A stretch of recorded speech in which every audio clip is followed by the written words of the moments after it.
Abraham হারান দেশে বাস করত।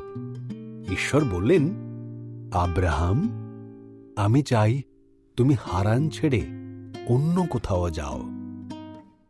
কিন্তু ঈশ্বর আব্রাহামকে কোথায় যেতে হবে তা বলেননি। ঈশ্বর বললেন, আমাকে বিশ্বাস করো। ঈশ্বর বললেন, তুমি এই দেশ ছাড়ো, আমি তোমার বংশকে এক মহান দেশ দেব। তা কিভাবে সম্ভব? আব্রাহাম ভাবতে লাগল। তার স্ত্রী সারার অনেক বয়স হয়েছিল, তাই সে সন্তানের জন্ম দিতে অক্ষম ছিল।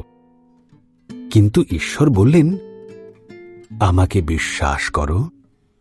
ঈশ্বর বললেন, যেখানে যেতে বলছি সেখানে যাও, এবং আকাশের তারাদের থেকেও তোমার বংশধরের সংখ্যা বেশি হবে। তাদের মাধ্যমে সমস্ত পৃথিবী আশীর্বাদ লাভ করবে। আমাকে বিশ্বাস করো। আর তাই আব্রাহাম ঈশ্বরের প্রতি বিশ্বাস রাখল। সে তার স্ত্রী সারা, ভাইপো লোট আর যা কিছু তাদের ছিল সেই সব নিয়ে ঈশ্বরের আদেশ মতো কনান দেশে পৌঁছল। সেখানে পৌঁছে আব্রাহাম সিকিম প্রদেশে বসবাস শুরু করল। এখানে ঈশ্বর তাকে দেখা দিলেন। তিনি বললেন, এই ভূমি আমি তোমাকে আর তোমার সন্তানদের দেব। আব্রাহাম সেখানে ঈশ্বরের নামে এক পবিত্র বেদী তৈরি করল।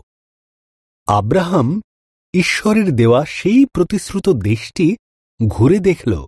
ঈশ্বরের প্রতি স্থির বিশ্বাস রাখার জন্য আব্রাহামের মনে ভারী আনন্দ হল।